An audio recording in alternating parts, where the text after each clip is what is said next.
If you feel like you have tried everything to overcome anxiety and you are still stuck, nothing has worked, this is why. First off, if you are new here, my name is Emily and I make recovery videos for severe anxiety, agoraphobia, derealization, panic disorder, the list goes on and on and on. So if you are struggling with that, first subscribe to this video. Let me know in the comments what your biggest struggle with anxiety is and check the description for tons of resources, private Facebook community, recovery guide, free recovery webinar, the list goes on. Let's just hop right into it. All right, what is this lie?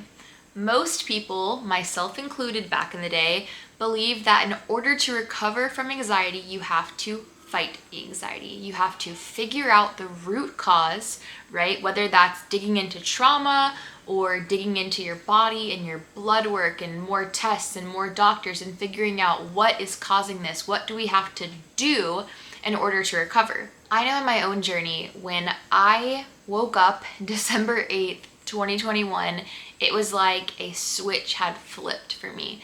I went from having, some anxiety here and there, right? Like some stress going on, to completely debilitated, chronically dizzy, unable to see straight, unable to get out of my bed, unable to drive, take care of my kids, take a shower, the list goes on and on and on and on, right?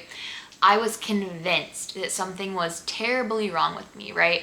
Because I didn't understand that when your body is dealing with severe anxiety, and I'm talking about the type of anxiety that puts you in this chronic state of fight or flight, right? We're not just kind of worried about something. Our body is in a chronic state of fight or flight, right? The nervous system is completely sensitized. We now have chronic, very real symptoms. I thought that meant something was really wrong with me. And when people were telling me, oh, it's anxiety, right, doctors, I was thinking, no, I'm not anxious, right? I'm anxious because of the way that I feel. I can't drive, I'm avoiding driving because I can't see straight, because I feel like I'm stoned all the time, right? Derealization, because I feel dizzy, like I'm going to faint, like I'm going to pass out lightheaded all the time. That's why I'm anxious, right? And I didn't understand that what happens is the body can get in this state of chronic stress. So these symptoms are symptoms of stress on your body. They're not symptoms of anxiety, right? The anxiety comes when we start to fuel it. And that's what gets to this big lie, okay? Again, the lie is we feel that we need to do something and figure something out and something has to be done by us in order to recover. Here's the truth.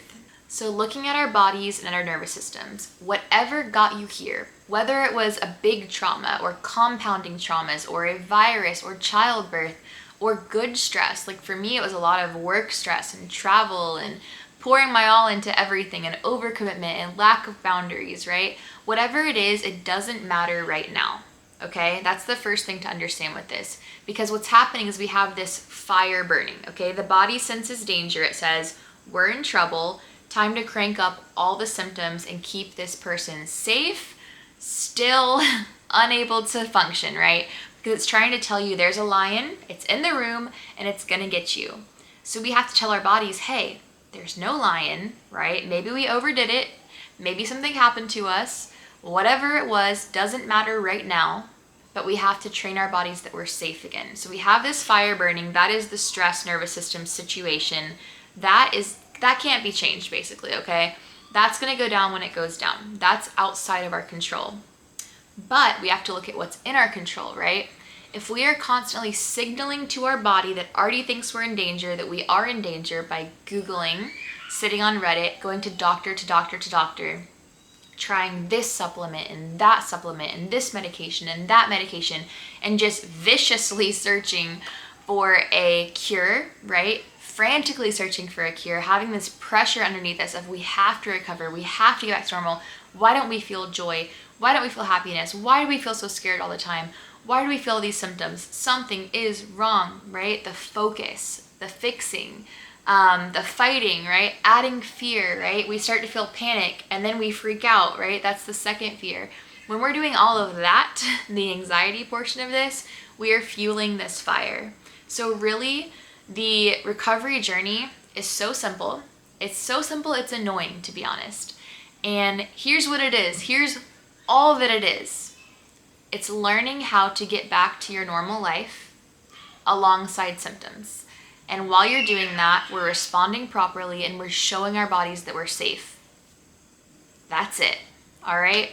Once we get to that point, and now we are functioning again, we're driving again, we're going out again, we're still feeling really, really, really, really bad, but we're signaling to our bodies, hey, yep, I hear ya, but we're good.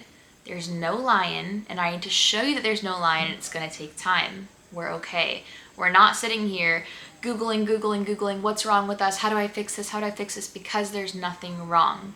Our body has just tripped and fallen into this state of chronic stress. And so we have to show it, right? So we're not doing anything besides normalcy, right? We're just getting back to normal alongside the symptoms, right? We're gonna have ups and downs. Recovery is not linear, right? It feels very much like today we feel like we can do it a little bit, tomorrow we feel like we're at square one and we can't do anything. So it's sticking to a schedule, staying consistent. I have in my recovery guide and in my free recovery webinar in the description of this video an acronym that I use called IDEAL. This acronym is meant to help retrain your brain over time to basically stop you from adding fuel to this fire, right? And it's something that, yes, for now you're gonna use on your symptoms, but ongoing, you're gonna use it for life. Because the thing is, what got us here was not symptoms. That's just kind of like when it all started to boil over and we started to have a problem. What got us here is how we were responding to life and life stress and everything that came before the big shebang. That's what got us here. So IDEAL is, yes, a tool for now to get you to stop adding fuel to this fire, but more importantly, a tool to transform your mind, transform your life, transform you as a person. I didn't realize how stressful I was until I'm on the other side of this. So next step is watch my free recovery webinar, check out my recovery guide, and start putting this into motion today. I will say one of the biggest mistakes that I made recovery-wise, besides, believing that I had to figure this out and do something, was that I was constantly taking in lots of information. A lot of it was even good and correct information, but I wasn't applying it. And similar to working out, we can watch workout videos all day long, but until we're doing it and doing it consistently, we are not going to see transformation. So I hope this helps. Again, if you are not already subscribed, be sure to subscribe. Leave me a comment below to help the algorithm and like this video. Thank you so much.